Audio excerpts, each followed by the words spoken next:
नमस्ते छात्रों।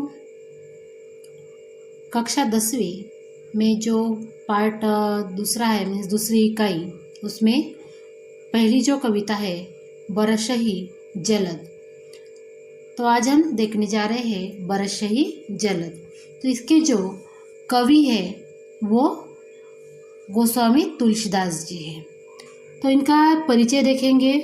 जन्म जो है वो 1511 को बांदा उत्तर प्रदेश में हुआ है और मृत्यु जो है वो 1623 वाराणसी में। तो परिचय जो है, गोस्वामी तुलसीदास ने अवधी भाषा में अनेक कालजयी ग्रंथ लिखे हैं। आप प्रसिद्ध संत, कवि, विद्वान और चिंतक थे। गोस्वामी जी संस्कृत के विद्वान थे। आपने जनभाषा अवधी में रचनाएं लिखी है। आज से 500 वर्ष पूर्व जब प्रकाशन, दूरदर्शन, रेडियो जैसी सुविधाएं नहीं थी, ऐसे दौर में भी आपका ग्रंथ रामचरितमानस जन जन को कंठस्थ था। आपके द्वारा रचित महाकाव्य रामचरितमानस को विश्व के लोकप्रिय प्रथम 100 महाकाव्य में महत्वपूर्ण स्थान है। ठीक है। तो उनकी जो प्रमुख कृतियाँ है वो रामचरितमानस है जो महाकाव्य है, कवितावली, विनय पत्रिका, गीतावली, दोहावली, हनुमान बाहुक, भैरवे रामायण, जानकी मंगल आदि इनकी रचनाएं हैं। तो आइए अभी हम ये बरसही जलद, ये उनकी कविता देखेंगे। तो बरसही जलद जो है वो चौपाई है। यहाँ पे घन घमंड नभ गर्जत घोरा, प्रियाहीन डरपत मन मोरा, दामिनी दमक रही घन माही, खलके प्रीति जथा थिर नाही। बरसही जलद भूमि नियराए, जथा नवही बुधत विद्या पाए। बूंद अघात सही गिरि कैसे, खलके बचन संत सह जैसे। शुद्र नदी भरी चली तोराई, जस थोरे हो धन खल इतराई। भूमि परत डाबर पानी, जनु जीवही माया लपटानी। समिटी समिटी जल भर ही तलावा, जिमी सद्गुण सज्जन पही आवा। सरिता जल जलनिधि मोह जाई, तोई अचल जिमी जीवहरी पाई। तो इस पंक्तियों का यह मतलब है कि घन घमंड नभ गर्जत घोरा, प्रियाहीन डपरत मन मोरा।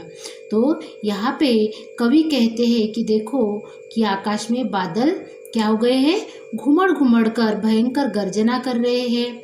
हाँ, ऐसे में उनके बिना, प्रिया के बिना, प्रिया यहाँ पे किसको कहा गया है, श्री राम जी को कहा गया है। और कौन बोल रही है, उनकी जो अर्धांगिनी है सीता जी, वो बोल रही है कि उनके बिना मेरा मन जो है वो क्या हो रहा है, डर रहा है।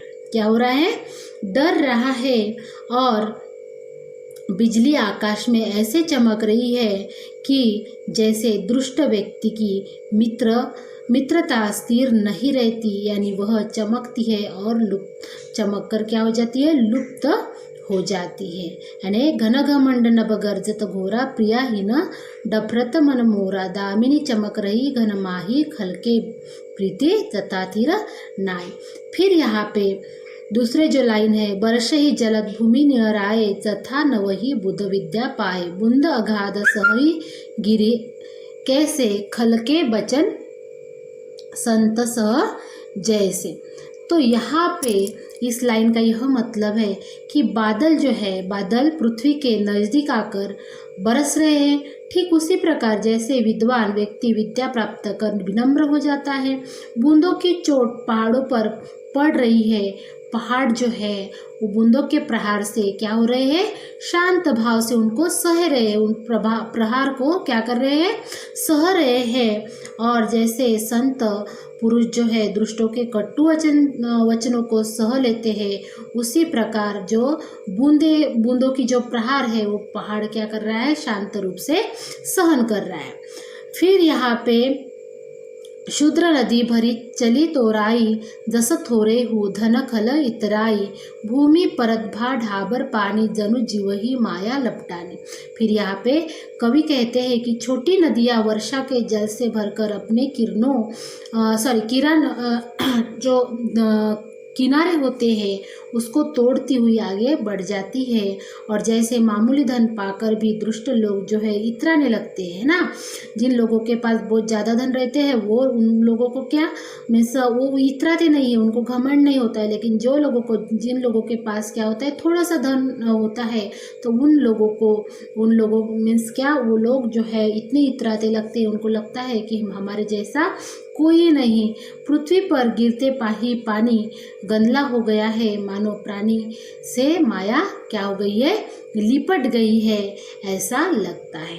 फिर यहाँ पे समिटी समिटी जल भर ही तलावा, जिमी सद्गुण सज्जन पही आवा, सरिता जलनिधि महु जाई, होई अचल जिमी जीवहरी पाई।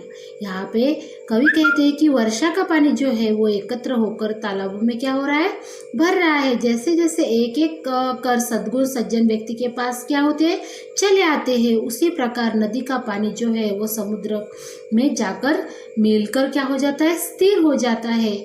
जिस प्रकार जीव हरि को प्राप्त कर लेता है और अचल हो जाता है, उसी प्रकार वो जो छोटी छोटी नदियाँ है वो क्या होती है, समुद्र को मिलकर तृप्त हो जाती है, स्थिर हो जाती है। उसी प्रकार जो सद्गुणी व्यक्ति है वो भी सद्गुण पा के ईश्वर को वो पा लेता है और वो स्थिर हो जाता है, आवागमन से क्या होता है, मुक्त हो जाता है। फिर यहाँ पे दोहा है, हरित भूमि तृण संकुल, समुझी परही नहीं पंथ, जिमी पाखंड विवाद ते, लुप्त होई सदग्रंथ। फिर यहाँ पे इन लाइन का इन जो ये है दोहा है, इनका यह मतलब है कि पृथ्वी घास से परिपूर्ण होकर हरी भरी हो गई है ना। हरित भूमि जो है वो क्या हो गई है, तृण से सकुल हो गई है, मीन्स पूरी क्या हो गई है, हरी भरी हो गई है। और समझी परी नहीं पंथ, जिससे रास्ता जो है वो पता नहीं चलता। पूरी जो पृथ्वी है घास से भर गई है और भरने की वजह से उस कहाँ पे रास्ता है वो दिखाई नहीं देता है। ऐसा दृश्य ऐसा लगता है जैसे पाखंड भरे मत के प्रचार से सदग्रंथ जो है वो लुप्त होते जा रहे हैं। जिमी पाखंड विवादते लुप्त होई सदग्रंथ, यानी ऐसा लग रहा है कि जिस तरह से क्या हो गया है कि भूमि जो है मीन्स अपनी जो भूमि वो हरित तृण से पूरी ढक गई है, इससे रास्ता जो है वो दिख नहीं रहा, पथ दिख नहीं रहा।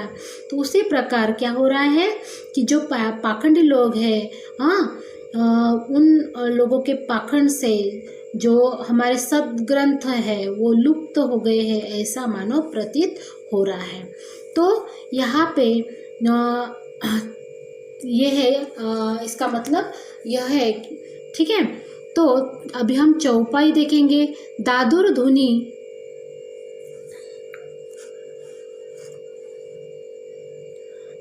धुनी चहुदिशा सुहाई, वेद पढ़ही जनु बटु समुदायी, नव पल्लव भय विपट अनेका, साधक मंजिस मिले विवेका, अर्क अजवास पात बिनु भययु, जस सुराज खल उद्यम गवयु, खोजत कतहु मिलई नहीं दूरी, करई क्रोध जिमी धर्म ही दूरी, शशि संपन्न सोहमय कैसी, उपकारी के संपत्ति जैसी, निशित तमद घन खोजत बिराजा, जनु दम्भिन कर मिल समाजा, कृषि निरावही चतुर किसाना, जिमी बुध तजई मोह मद माना, देखी अत चक्रवाक खगनाही, कलिही पाई जिमी धर्म पराई, विविध जंतु सकुल मही भ्राजा, प्रजा बाळ जिमी पाही सुराजा,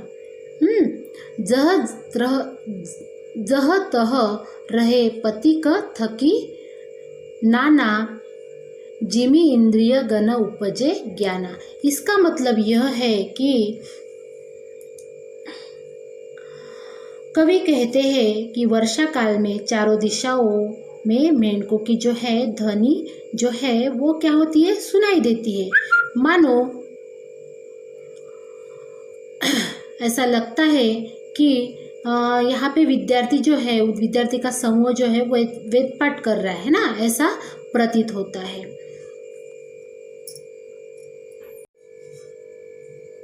अपना वीडियो जो है वो काफ़ी लंबा हो रहा है, इसीलिए मैं इस जो कविता है, इस कविता के 2 पार्ट बना रही हूँ। तो पहला पार्ट यह है, अगर ये वीडियो आपको पसंद आया है तो प्लीज़ लाइक कीजिए, शेयर कीजिए और अपने दोस्तों को फॉरवर्ड कीजिए, ताकि उन लोगों को भी इस वीडियो का फ़ायदा हो। और दूसरा पार्ट मैं नेक्स्ट ही निकाल रही हूँ, तो वो भी आप देख लीजिएगा। धन्यवाद।